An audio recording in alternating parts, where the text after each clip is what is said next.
Today, we're going to be talking about Lost Ark customization.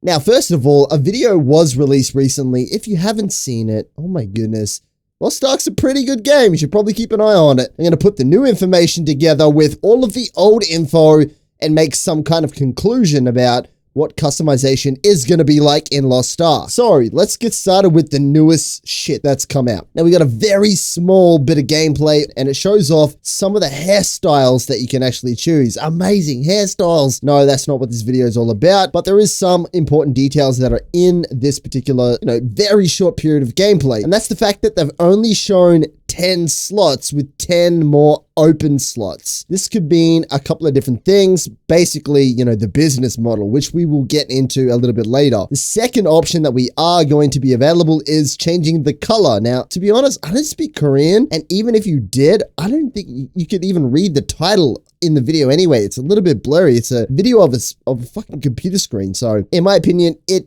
doesn't look like skin color. It may be. I mean, MMOs can be weird like that, but I'm going to assume it's hair color. So yeah, you can change your hairstyle. Anyway, let's jump into some actual cool stuff. So when we look at action RPGs in general and MMOs in general, when it comes to customization, two massive major differences. If you play Diablo 3, 2, 1, Torchlight, Path of Exile, any action RPG in your life, you're going to know that character customization is not where it's at. No one has any customization whatsoever. Content that comes out of action RPGs is in the character and the loot itself.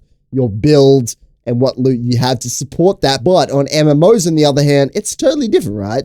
Even non-MMOs like Skyrim, you have so much customization. Let's have a look at, WoW, the Western, poster boy for MMOs. You can choose race, height, all this different shit. Lost Ark, on the other hand, doesn't seem to be supporting that. So what we can see is a massive increase in action RPG customization. You know what I mean? Like huge step forward and even more step backwards for MMOs. The amount of customization that comes with MMOs, particularly Korean MMOs as well, it's so tied into the business model that they have to have huge amounts of customization, especially if the game is free to play.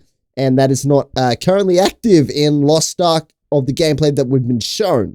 Now, please keep in mind that this is prototype stuff from group testing, so it could definitely change. Let's jump into the 10 slots of hairstyles and the 10 missing slots. Now, if the game was free to play, that would make a lot of sense because they've got all these open opportunities to go and buy further personal customization.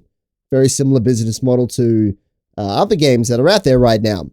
This is fantastic for the free-to-play model in the sense that they're not giving you power upgrades or pay to win. Play the game for free, and if you want to look cool, if you love it enough, then you can change your character, and hopefully that'll support our game, which is tied into us being a business at the same time. But coming from a box price, this makes a massive difference, doesn't it? If you buy a game out of the box, you're essentially going to get all of the features. So this leads me to believe that, yeah, it's definitely not the case. There's 10 open slots here. This could also mean a subscription model with cosmetic paid upgrades if you choose to.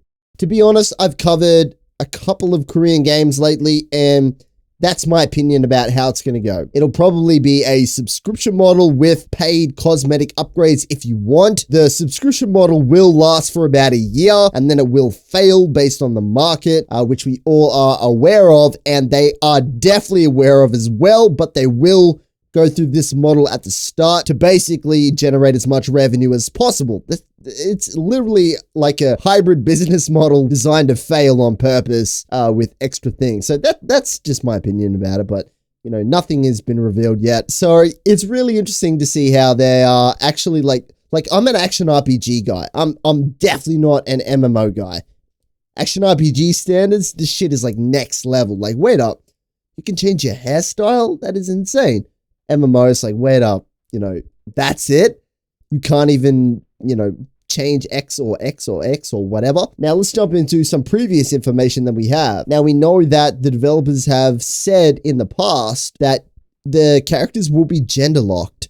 So if you want to play a male or a female, you don't get the opportunity. The character is either male or female, and that's it. That's your choice.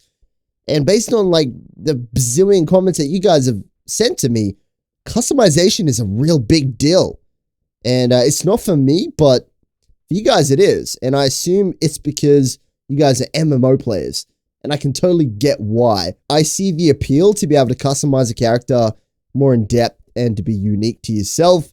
It's a small appeal. It's like, say, on a percentage ratio, like 5-10% for me. Like, it'd be cool, but I'd rather the game be awesome first. So yeah, either way, this is actually quite an interesting insight into what the developers think. My opinion is that they're building an action RPG game, and the MMO stuff is just added on top. In fact, they're building an action RPG game that is an MMO because they want the extra, it's just so built into Korean gaming that it has to be an MMO and multiplayer, you know what I mean? Like, even in the West as well, has to be competitive. They don't want to do an online multiplayer game. They want to have a massive online multiplayer game. So as far as competing with other games in the genre, they're smashing it so far when it comes to action RPG. As far as customization competing with other MMOs, they're severely left behind. This is a clear choice of development. It's not like they're like, yeah, let's think about MMO. What are we going to do for customization in MMOs? Let's give them some hairstyles. That'll be awesome. They obviously know that MMO customization is a massive thing, and they've gone, you know what, this game is an action RPG first. Let's do the customization as little as we can. But what I am actually generally curious about is that if they further develop the customization on how your character looks, does that involve individual character rendering? So for example, let's say you go fluorescent pink with X hairstyle and this face and this height and this race. Does that take an individual rendered character model to be able to support that? And if you can choose between, a slider of, say, 1,000 different colors, is that where the customization depth comes from? Or is it just simply like, here's the hairstyle, and within the coding, they model it like, okay, it's X percentage, CMYK, or sorry, RGB. Is that a thing? Is that, maybe it's like more optimal to be able to not offer customization? I wish I knew, because I'm not a game developer. So ultimately, there it is, guys. Customization, way more advanced in action RPGs, way less in MMO. How is that tickling you? Do you like it? Do you want to make a super kawaii character with pigtails that's fluorescent pink with sick, awesome facial features? Or do you just don't care? Which one? Let me know in the comments below. Catch you next time, guys. See ya.